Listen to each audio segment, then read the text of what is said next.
working with Lord Sugar and also working pretty closely with peers over the years, sometimes for me, I just sort of pick up my phone and smack my hand against my head. Oh God, it was a busy day when I wasn't expecting it. That was my next question. Have you ever told Lord Sugar, like, what have you done? Can you not do this? Can you undo this?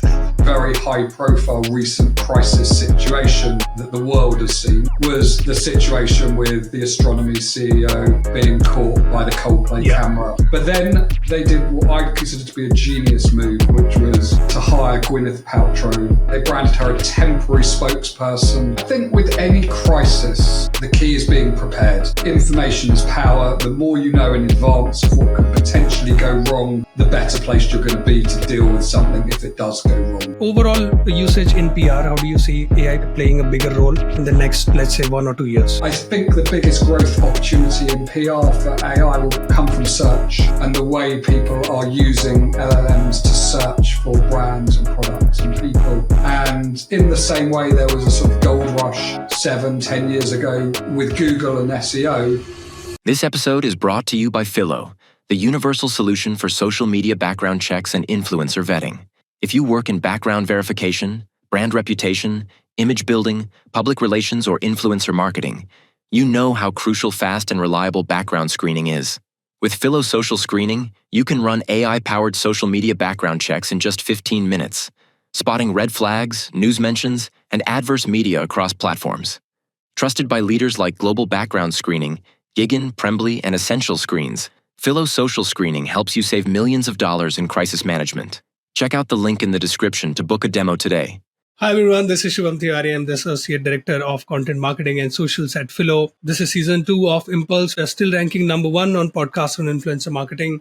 That's why we're able to bring in a lot of wonderful guests. And that's all because of you, our viewers. So thank you for sticking with us. Today we are joined by Andrew Bloch, who has shaped the PR and communications industry for decades. He's the founder of Andrew Bloch and Associates, a multi-award-winning consultancy advising some of the world's most recognizable brands. He's the exited founder of Frank PR, the agency behind campaigns that became part of pop culture, and a long-time advisor to Lord Sugar and the Apprentice winners. Andrew, welcome to Impulse. We are thrilled to have you. Thank you. Thanks so much for having me on the podcast. Excited to speak to you. So I have a personal question. I don't know if you can see, I'm an Arsenal fan. So when it comes to Lord Sugar, I see... Shall we end the podcast now? You're a sports fan? Yes. Oh my God. I won't hold it against you. My old business partner, who I worked with happily for the last 30 years, is an Arsenal fan. So I know how to get along with Arsenal fans. But go wonderful. on, thank you so much for that. So my question is, I've seen Lord Sugar, like fighting on Twitter with Piers Morgan and, saying things about Arsenal or whatever. So is this all a PR strategy thing, or they're really passionate about clubs like us and they're genuinely out there with their feelings? They're really passionate. I mean, what you get with both of those characters is kind of what you see is what you get. So I think they both understand the value of social media, and especially in the early days of Twitter when it sort of started out 2007, 2008, what Lord Sugar and Piers Morgan both recognised is that sort of personal interaction and the banter did a huge amount for their following and their engagement.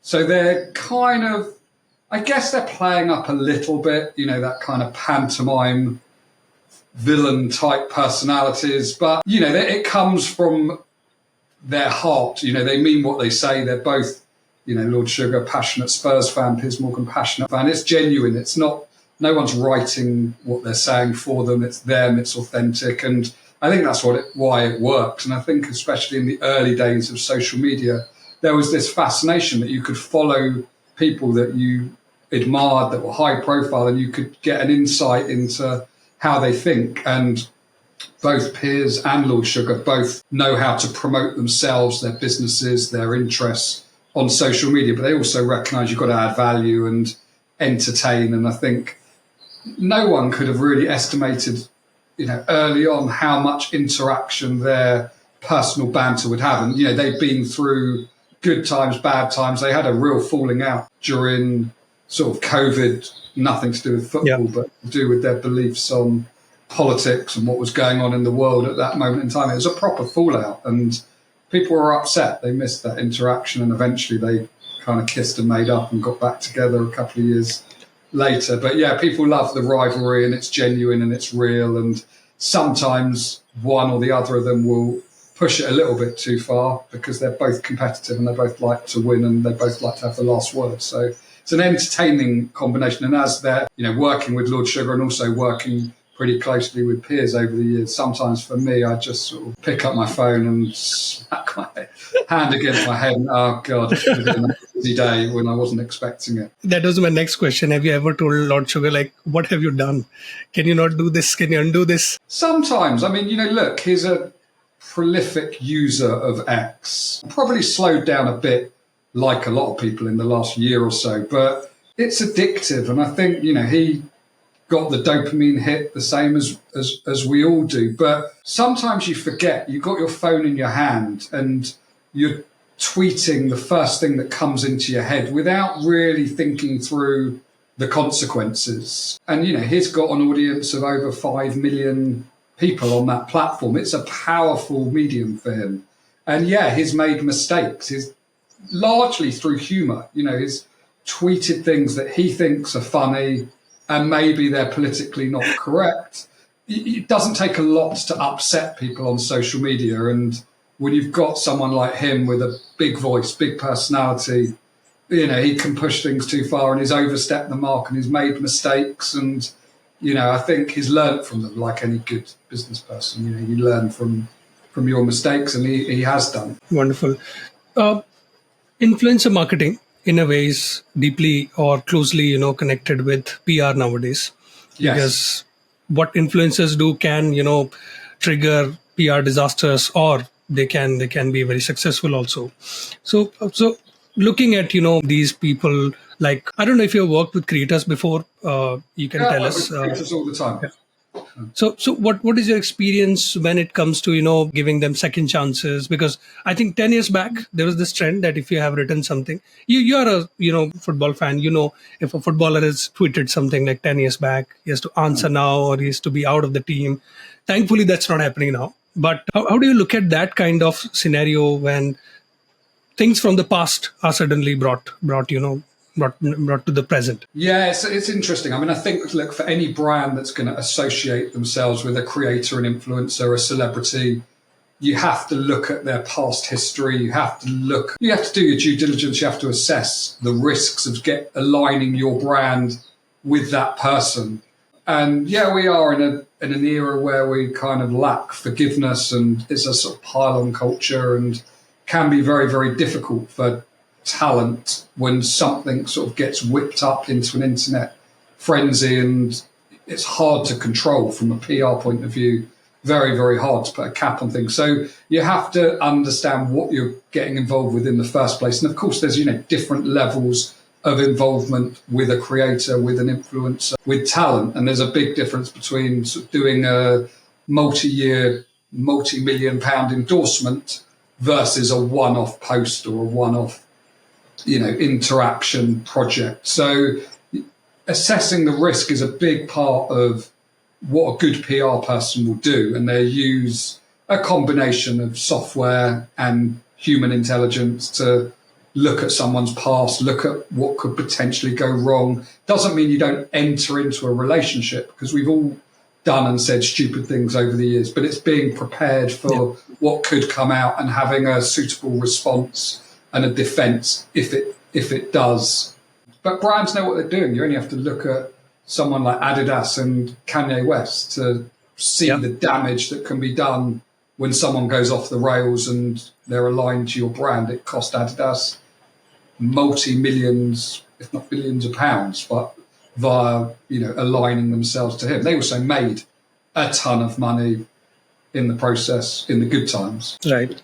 If Kanye West, comes to you and says that, I don't know what I was doing, I'm, ready to make amends now, how would you, as his PR person, start working on his, rebuilding his image again from the scratch? It's a very complex question. It's a difficult one to answer. Sometimes these things just take time, and you have to win the court of public opinion, and that often can't be done overnight. But what you would do, and I won't talk specifically to him, but generally with someone that's fallen out of grace, is rebuild trust. You've got to demonstrate that you're sorry. You've got to do it with action, not just words. You can't do that overnight. Sometimes you have to sit it out and let it take time. But if someone has genuine remorse, then you can rebuild someone's reputation. Just got to do it with integrity, with intent. And, you know, I deal with a lot of personalities that get themselves into bad situations, but they don't believe they've done anything wrong. They think they've been treated harshly. They're not really remorseful. They're not prepared to put in the hard work to demonstrate that they genuinely want to get things right. And those people is very hard to work with. But when someone has made an honest mistake, or they've gone through a hard time, or they've fallen on the sword for whatever reason, and they're genuinely remorseful and do want to get back on track for the right reasons, it can be done. But yeah, often the biggest challenge is timing. People kind of expect to turn things around overnight, and that's very difficult. Sometimes you just have to step out the limelight, let the hysteria of the media and the internet pass over, and build slowly your reputation back up again. Interesting. So are you in a way saying that if your reputation goes past a certain threshold, it's tainted? PR cannot help you beyond that threshold. If you go beyond this escape velocity, there's no going back. There's always a comeback. It just potentially takes longer and more patience and more skill. Look, if you're a mass murderer or something, you know, there's not really any comeback to that. Yeah. But most media furore is based over nothing. You know, it really is a storm in a teacup and a misinterpretation, or, you know, unfortunately, you know, we're in an era where the media benefits from clickbait. So you only need one negative comment or one piece of criticism on social media, and that can be used as the basis for a story. And that can then develop and blow up and go viral. You know, we're in an era where a story can become a global sensation in a matter of minutes, hours. So it's, you know, it's difficult sometimes for talent to fight back against that. So you have to differentiate between what is just a storm in a teacup and clickbait versus something that is more serious reputational damage. Got it. And looking out at these, you know, storms in, you know, the potential teacup situations, do you see anything happening on internet right now that you think is, you know, a harmful trend which should not be, you know, the creators should not get involved with because they want to potentially work with some brands? So do you see some things happening that are not making sense to you right now? I think if you're a creator, you know, you've got your own brand. It doesn't necessarily mean that your brand doesn't need to sort of get involved in things or not. You can be controversial. You can have an opinion. That might be your brand. And certain creators out there, you know, they built a brand by having an opinion and standing out and being different. But you don't have to get involved in everything. And it depends how you want to align yourself commercially with different brands. It's just because we now have platforms where we can reach hundreds, thousands, millions of people overnight, doesn't mean we have to say something all the time. You know, this is the danger of social media. You have in your hands a weapon that can create great good, get to a huge amount of people in a very short space of time, but you don't have to put every waking thought onto social media. And I often say to creators and talent, you know, just take a minute before you press post, before you do it. And if you think that it's not something you would say to someone's face, or it's not something you would say in person, or it's something that could come back or be potentially misconstrued, just don't post it. It's not worth the risk. But we've all been there, and we've all, you know, we chase those hits, we chase the engagement, we chase the comments, you know, so it's easy to do, you know, it's easy to make a mistake. But yeah, you have to take a minute, I think, with social media, and not, you know, it's very easy to forget the audience that is on the other end of your phone. So just pause and take a breath before you press. Right. It's a wonderful, you know, segue for me to talk about our product. This is the reason we do this podcast. I'm kidding. We do it for the conversations, but just for the audience, we help brands, you know, with creators with our social media screening APIs to flag potential brand safety issues, as Andrew just mentioned. So Andrew, just I would just love you to, just add a couple of more lines on how critical is automated vetting for influence agencies and clients today. I think with any crisis, the key is being prepared. So information is power. The more you know in advance of what could potentially go wrong, the better placed you're going to be to deal with something if it does go wrong. And, a crisis is only a crisis if it becomes in the public sphere of consciousness. The best PR people, the best influencer agents, talent managers, they avert those crises and you never hear about them. And that is largely due to preparation. And, thankfully now with technology, we can be armed. We do know what we're going into. And, over the course of my career, I've worked with lots of controversial brands that have built their profiles based on controversy and outrage, video games, people like Paddy Power. But the key to it always was understanding what could go wrong and preparing ourselves for that level of crisis that we knew might come our way. And if the outcome was going to be something that we felt was too risky, we wouldn't go ahead with it. But often, we would create campaigns that we knew would get us fined, that would get us banned from various things, that could potentially lead to someone going overnight in a prison cell. That was okay, as long as we knew that the benefit would outweigh the risk. Where brands go wrong is not thinking things through in advance, not being prepared, not knowing how to deal with a fallout. There's a real skill to using controversy in order to generate engagement, awareness, sales. But it comes with experience, and things that look like they're thought up overnight or on the spur of the moment, very, very reactively, often aren't at all. They've been carefully planned through before execution. And that is the key with any campaign, not just a controversial campaign, but anything that is going to engender a reaction, which in theory is anything decent, because without a reaction, you haven't achieved anything. If you're not getting that engagement, why are you doing it in the first place? Right. Can you give us an example of a recent crisis that you were managing without naming, of course, people? Anything interesting? Anything interesting story for our audience? I won't give you something that I've personally done because of confidentiality reasons. But I think a very, very high profile recent crisis situation that the world has seen, unless they were kind of fast asleep, was the situation with the Astronomer CEO being caught by the Coldplay camera. And I think it was a fascinating case study to observe. First of all, the speed of the internet and the speed of social media. There literally, I don't think, was a person on the planet that hadn't heard about, this unknown CEO, this unknown company, all of a sudden thrust into the spotlight, being the basis of all sorts of memes and humor and on chat shows and talk shows. Let's not forget, this wasn't the CEO of Apple. It wasn't the CEO of Tesla. This was an unknown company, an unknown person. We don't actually know what this guy did or didn't do, and I'm certainly not going to speculate about that. But the implications were that he was doing something inappropriate, not within the context of his company, but with someone from his company in a personal setting, outside of work. Wow, this blew up. But what I felt was brilliant was the response. And, I'd never heard of Astronomy.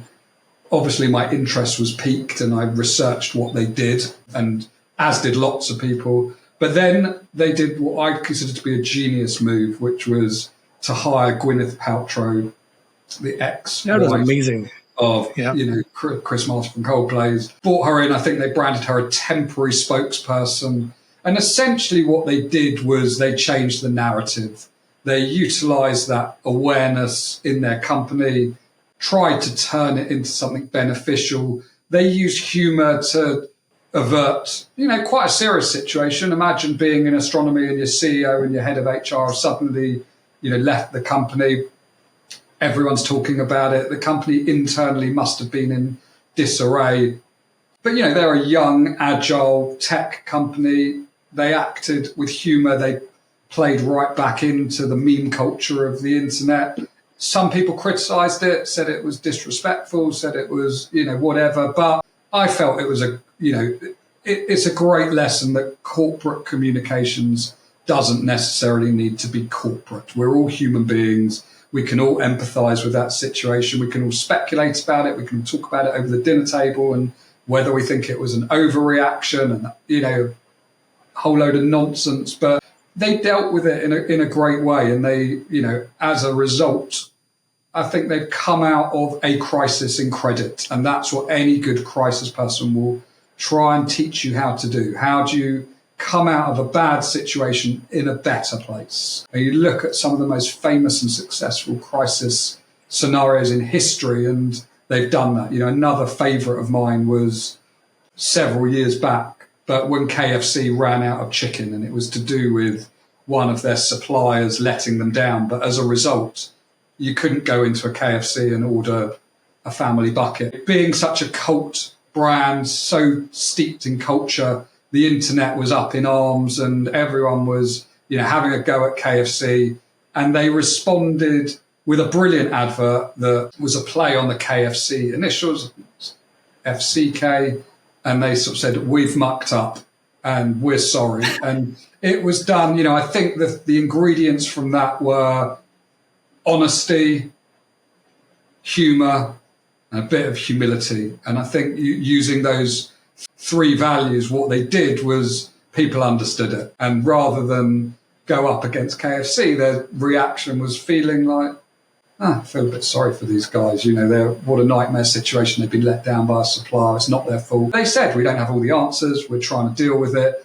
Chicken will be back on the menu soon. Bear with us. We're sorry. It's a nightmare for us, not just for you." It was done, for a big global organization to handle a crisis like that with such openness and such humility was a very, very strong response. But yet again, similar to the astronomy situation, dealt with it with humour, brought people on side. That's my style of corporate. It's the way it should be done. Right. I'm eagerly looking forward to the next Coldplay concert and what they do with that kiss cam. What's going to happen there?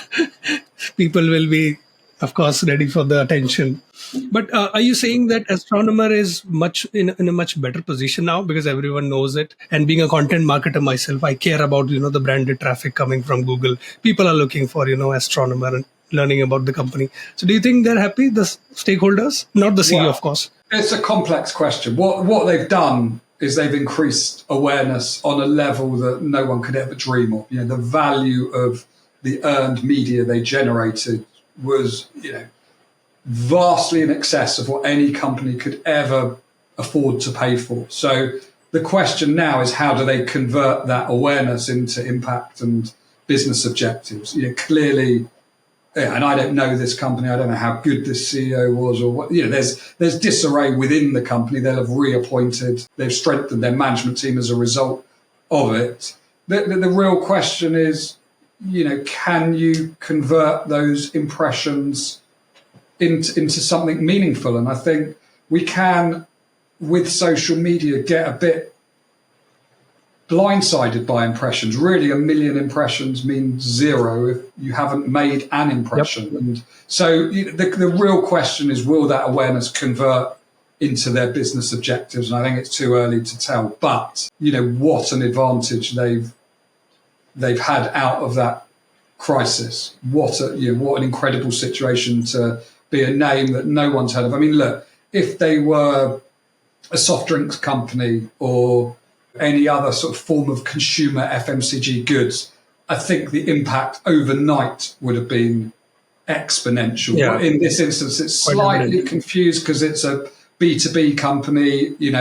Yes, I've heard of them. I've been on their website. Do I fully understand what they do? Not really, but I'm not their target audience. So it's whether their target audience has converted. But certainly, what an icebreaker when you pick up the phone or go into a meeting and you say, "Hi, I'm from Astronomer." People are going to take that phone call, they'll take that meeting because they want them to spill the tea on what the real story is. So it's a huge opportunity for them if they get it right. And I hope they do, because I think ultimately, they faced a crisis not of their own, well, kind of their own doing, depending on what perspective you look at. But I think it could be one of the greatest crisis relations case studies in modern history. But we need that ending to see whether it's sort of, have they raised more money? Have they converted that awareness into whatever they're trying to achieve from a business perspective? Have they achieved that? That's the true sense of success. But what a story to follow. It's a real story of our times and how things can go wrong very, very, very quickly. Yeah, that's definitely that. Andrew, a technical question. In today's creator economy, how should agencies, navigate risk? How bold should you be? How, timid should you be at some points?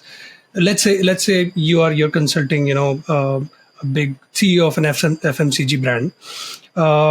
Should the person be, tweeting about this Astronomer, event taking place? Should a company, try to ride the wave by creating a meme on top of it? So how do you navigate that risk? Yeah, sure. I mean, it's a very good question. And I think we are in a click culture. We're in a culture where people do chase memes, and it's very easy to be reactive. And, for many, many years, I built a career on chasing what was going on in popular culture. Sometimes it's relevant, sometimes it's not. I think the biggest challenge for any brand is how to stand up, how to stop the scroll, how to get noticed. And, what technology has done is really make it easier and easier to create content, easier and easier to reach people, easier and easier to get something out there at a low or no cost. What that means is we're inundated with content, absolutely bombarded by commercial messages, personal branding, people's opinions. AI has accelerated that even further because it's automated it. It's made people who perhaps felt they didn't know what to say or how to say it, has suddenly given them a voice. That makes creativity and the challenge of standing out harder than ever. But when you get it right, it has exponential results. And I think the key to any PR person, any personal branding expert, or any individual that's doing it for themselves is, how do you find your authentic voice? How do you do something that is different to what everyone else is doing, what everyone else is saying? I think the thing with meme culture is it's got to be quick. You sometimes you do more damage by jumping on something where it's had a 3-day approval process and, the world's moved on. And the amount of times I've seen people criticized for doing something, a day later or 2 days later. It's interesting. Speed is important. So if you are a big corporate, you have to build the brand guidelines of what you're comfortable getting involved with and not getting involved with up front. So you have a tick box to know what to jump on the back of and what not to. You need a very quick approval process. You need a very quick creator process of producing something. And, for example, when I worked with Burger King is a great example of a brand that moved at the speed of culture. And we had parameters of things we wouldn't get involved in. For example, politics would be something that doesn't, we probably would not get involved in. Religion, probably something that we wouldn't get involved in, whatever it might be. I'm using hypothetical examples as opposed to. We would have a WhatsApp group, which on that WhatsApp group would be the key decision makers, the CMO, in some instances, the CEO, all of the agencies that would be required to bring something to life. And when something broke, we were on that group, and it wasn't 9 to 5, it was weekends, it was late at night. And that meant that we could be quick, we could be reactive, we could be humorous. I think nowadays consumers are getting, they are wiser, they evolve, and there's a bit of tiredness, I sense, with brand banter. It can become a bit boring. And if you're going to do it, you've got to be quick, you've got to be clever, you've got to be consistent. You look at a brand like Greg's, Ryanair. Part of their culture is what they do. Love that. And they built that. That's a process. It's a methodology. It's not chance. Innocent was, one of the early brands that built that culture of being professionally unprofessional. And what I mean by that is you would see something from Innocent and it would look like it'd been scribbled on a napkin and uploaded, or someone's just walked into a room and said, why don't we do this? And they've said, yeah, let's go for it. Not the case. Yeah. They are professionally unprofessional. They make it look like that. But that scribble on a napkin has gone through several rounds of approval. Every word has been scrutinized. The tone of voice is right. The timing is right. but it looks like it's impulsive. And impulsive marketing and that style, was created really by brands like Innocent, who, again, I've been fortunate enough to work with over the years, but it's been copied time and time again. And now, I think for any brand, any person, any individual, to stand still is to go backwards. You have to stay one step ahead. And I think we're going to enter a new era of creator marketing that which will be different, which will be not less about sort of following trends, more about creating trends, more about using AI technology to innovate. We've got to constantly be moving forward because other people just copy. And, that's the reason why things go so quickly is everyone's copying what other people are doing. So unless you're the first one, the slower you are and the less innovative you are, the less original it becomes. And there's an argument you can do more damage and harm to your brand than good because people feel you're tarred. And look at that meme that sort of went around of people being in sort of toy boxes, what are like plastic boxes, and yourself as an action figure with accessories. The first time I saw that, I was like, wow, that's so cool. It's brilliant. And of course I played around with it and did it. Yeah. I mean, by the time a week had passed and I'm seeing brands do it or agencies do it, I'm like, wow, you're such boomers. Like this has been and gone. Like that pace is so quick, lightning quick. So if you're going to do it quickly, do it well, do it in an interesting manner, add some value to what people have seen before, whether that's sort of humor or intelligence or whatever it might be, giving back. But don't just do it the same and don't be slow or don't do it again. And that pace is getting quicker and quicker and quicker, which means organizations do have to completely reorganize. How do they work at this speed of culture, which is faster than it's ever been before and more powerful than it's ever been before? So, Andrew, you gave a very good insight of this WhatsApp group being used for quick, for speed, essentially. As you mentioned, speed is of the greatest essence.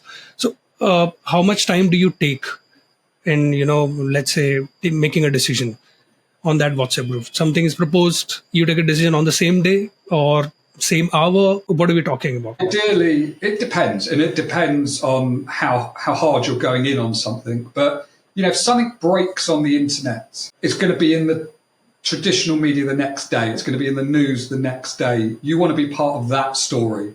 So ideally, you've got to be on it and do it within a few hours, but if not within a few hours, within a day. By the time a day's gone, generally the story's passed. And sometimes you can get ahead of the game. So you can be proactively reactive, if you like. So where there's going to be big moments of popular culture, like the Oasis concert, for example. Everyone knows that's going to be a big moment in UK culture. Festival season, Mother's Day, Father's Day, Christmas, Halloween. There's things, calendar events, there's news events, Wimbledon, sporting events, that are coming up. You can plan in advance and you can plan a number of scenarios. What happens if Liam and Noel fall out? What happens if blah? What happens if blah? And you're ready to go. You might tweak it, but you've got approval on concepts that are just scenario planning in advance. And that helps you go quick. One of my favorite sort of case studies, if you like, of recent weeks has been the Ibiza Final Boss. And, this guy, it typifies the speed of the internet and how quick meme culture is. And this guy has gone from being unknown to being, on everyone's feed, to having professional management representation within, a day or two, to doing commercial deals, to being put into adverts and social ads via brands, so quick. And the best brands are the ones that have jumped on it super quick to capitalize on that moment of fame. But it's funny. It's like, you just think, what the hell is this? I can remember specifically with this guy, like, suddenly I keep seeing him and I didn't really know why, like, what's the story? And then you can't avoid it. So you have to, like, find the origin story of the Ibiza Final Boss. And there isn't much of a story. Like, he just looks great, unique, dancing with attitude. But then I'm like, well, what's he actually done? He hasn't done anything. He's been in a club, someone's filmed him, he looks cool, someone's named him the Ibiza Final Boss, and then boom, it's just, the thing is with meme accounts now, the likes of the Lab Bibles, Puberties, as well as sort of mainstream media like Mail Online, Sun Online, Unilad, Lab Bible. You can get stuff reaches millions and millions of people, hundreds of millions of people in a matter of minutes, hours. And then the mainstream media follow, and then the members of the public follow, the brands follow. So before you know it, something is everywhere for no real apparent reason. There's a real skill in sometimes manipulating that and creating those moments. And I've done plenty of campaigns which create viral sensations out of something that wasn't really a viral sensation to begin with, but you've created a story. And that's a real skill as well, much harder to do. Yeah. Speaking of speed and, the difference between the legacy media and the social media, I have one pet peeve which I'd like to share and get your views on. Sure. When I see, tweets printed out in newspapers, then I go like, I've already read that tweet on X. You're just, putting that screenshot. You're reporting something that I've already read like a day before. So how do you look at that? How does legacy media look, report things as it is, or should they change something? Because I don't see the point why they do that. I mean, legacy media is dying. What you have to realize is the majority of people probably reading legacy media are slightly behind the generation that is on social 24/7 and soaking stuff up. So for them, reading it in a newspaper, that is news. But when I went into PR, that was the buzz of PR. It was quick. So we'd have an idea and the next day it would be in the media, and that would be fast as anything. And I was so impatient. I'd be at King's Cross Station at 11 at night, waiting for the first editions to sort of come off the press and get delivered. I couldn't, but I loved that pace. And actually at the time, radio and TV were even quicker because you could have something in the morning and it would be on the evening news.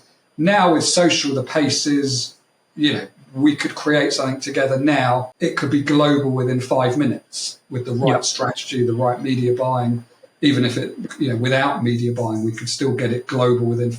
That's hugely powerful. So the media, they're writing about, for a slightly different audience, and they're writing about what's happened. It also legitimizes stories. So, a good tactic for getting mainstream media is often to talk about how something has gone viral online, and that gives it a legitimacy. But mainstream media, they're still playing a game of catch up. And, I remember back in the day of when I used to promote a lot of video games and stuff, and we were launching Call of Duty. And when you looked at the numbers on Call of Duty, it was the biggest entertainment launch in history. It completely blew away film. When you looked at a sort of premiere of a movie and then you looked at the numbers that Call of Duty were doing, it was like blew it out the water, but the media couldn't get their head around it. And they still viewed gamers as sort of spotty teenagers in their bedroom with no friends. So, we had to change the script. We did the premiere for Call of Duty in Leicester Square, full on red carpet, actually camouflage carpet, VIP, celebrity launch, all the voices were there, all the celebrities were there. And slowly the narrative changed, but it's hard to do that. And a lot of the mainstream media, same as mainstream publishers, they don't quite understand. You can have a creator that's got 20 million followers, yet because they're not a mainstream, in inverted commas, name, the media don't see them as that. And they'd rather use someone who's been on, I'm a Celebrity or The Only Way is Essex, that, might be drawing audiences of 100,000, yet for them that's a popular household name versus someone with millions that they haven't heard of. But it's changing as the people that are writing for the media are younger, the audiences are getting more aware of what's going on and want to know about it. So times are changing, but it's hard. And the reason why media reference it and put tweets into publication is often because it legitimizes a story, and often it's how they do their research and how they will legitimize outrage or controversy or what the public thinks. And that's where it's very hard for creators, because they can take one person's negative opinion, who might not even be a real person, it's a troll account, and that's the basis of a story. So it's much harder to manage talent nowadays because of that. Yeah. Speaking of changing times, AI, usage of LLMs, and for whatever to get more information or to create content as well. How has AI, become a part of your life? Are you using it? And if yes, then how are you using it?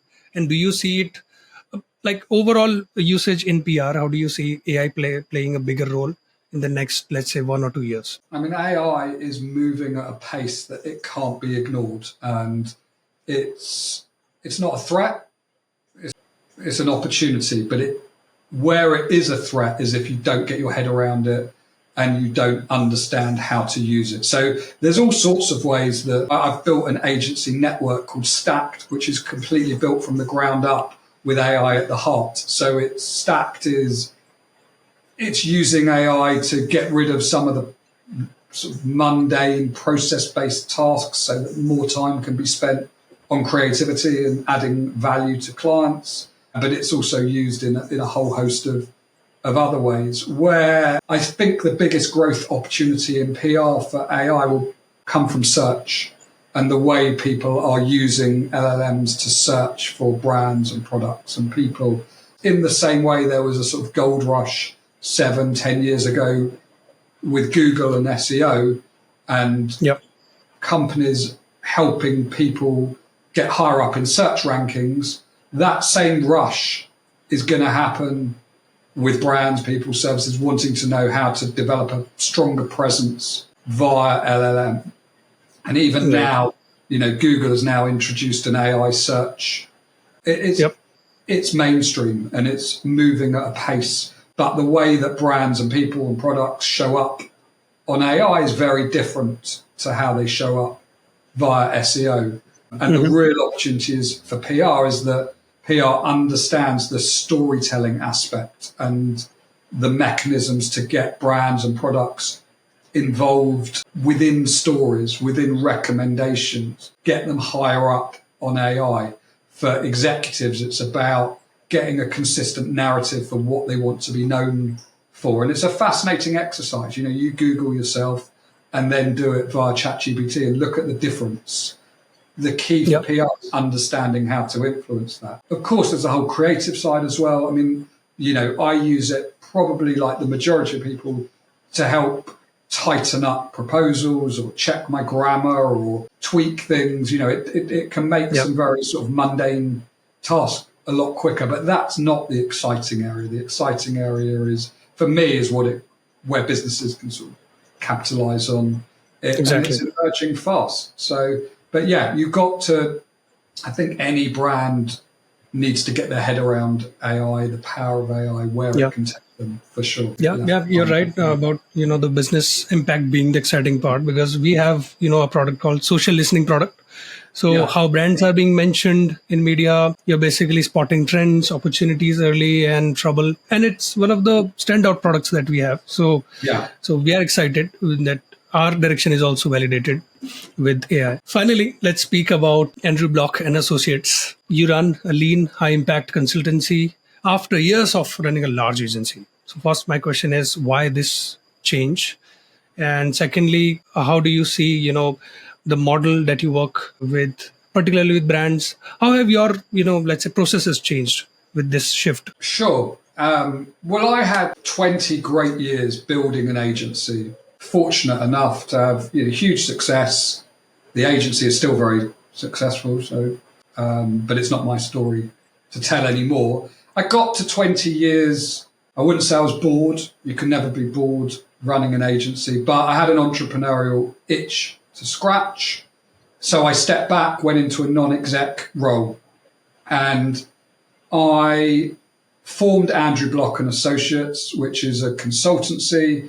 And I look after several different areas. I think the key thing with my business model is I didn't want to have employees. I wanted to do things on my terms, but I wanted to partner with the best people in the world to deliver anything that anyone would ever want in terms of something marketing related. And that way I could scale and do as much as I wanted without sort of time and my capacity being a barrier. So there's a few key areas. I buy and sell media, any companies within media, and I do that in conjunction with an M&A firm called PCB Partners.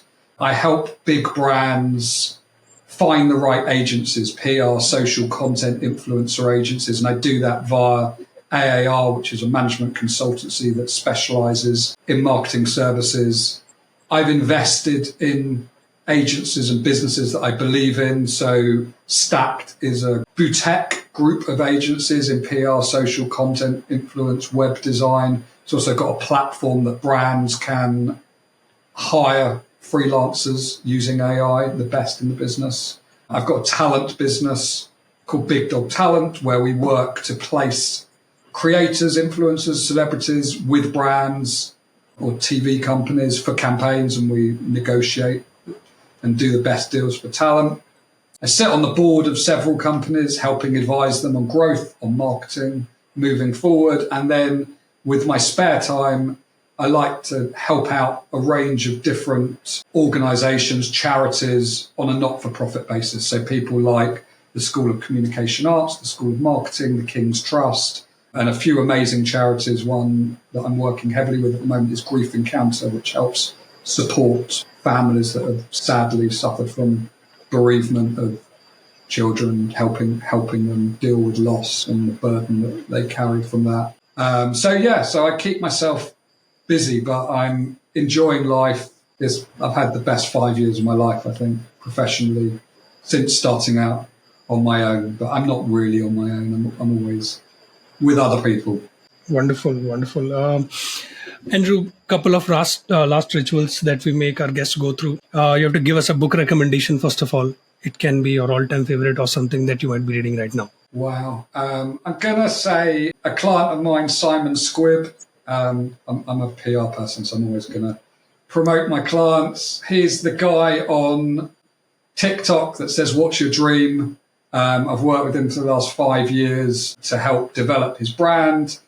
I don't want to take full credit. He's done the majority of it on his own, but we've started out in the early days and I've seen him grow to, tens of millions of followers, all about helping entrepreneurs, businesses achieve what they set out to dream about. So his book is called What's Your Dream? It's really, really good book, genuinely a fantastic book. The other book that is not a client of mine, but I'm just really enjoy is called Never Split the Difference. And it's a book about negotiation. It's via a former FBI negotiator and how you apply those principles into business. And I think I'm reading that currently for the third time at the moment. I just think it's one of the best business books ever written. Hands down. Yeah, it's one of the best books. We'll certainly put the links of both the books in the description of the video. Last ritual, Andrew, we would love to host someone from your network, someone who you admire, so that we can continue to cater, great conversations to our audience. So would you like to nominate someone? What, to be on your podcast?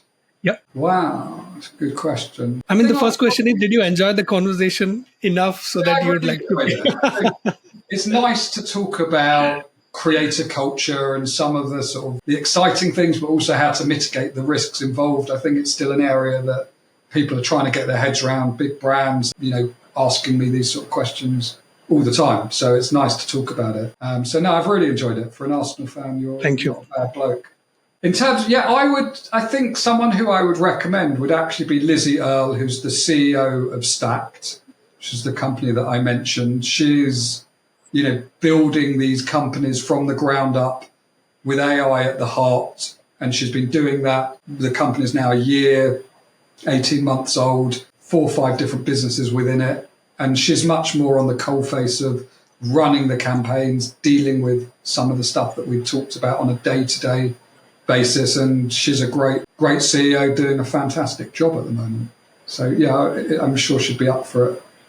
I'd have to ask her. You can ask her yourself, but I think you'd find her an interesting guest. Thank you so much, Andrew. This was really fun. And you're hands down the best Spurs fan I've met in my life. And I've been around you. Is that a high bar? I don't know. I hope Spurs finishes in the top 10. I would give you that much. Not more than that. But jokes apart, this was really good, very insightful. I'm sure our audience is going to love it. So please write to us in the comment section. What did you think of the episode? We'll put all the links related to what Andrew's doing in the description below. Also his LinkedIn profile, so you can check it out.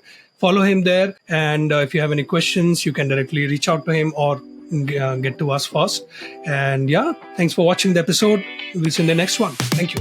Impulse, the influencer marketing podcast, is brought to you by Phyllo.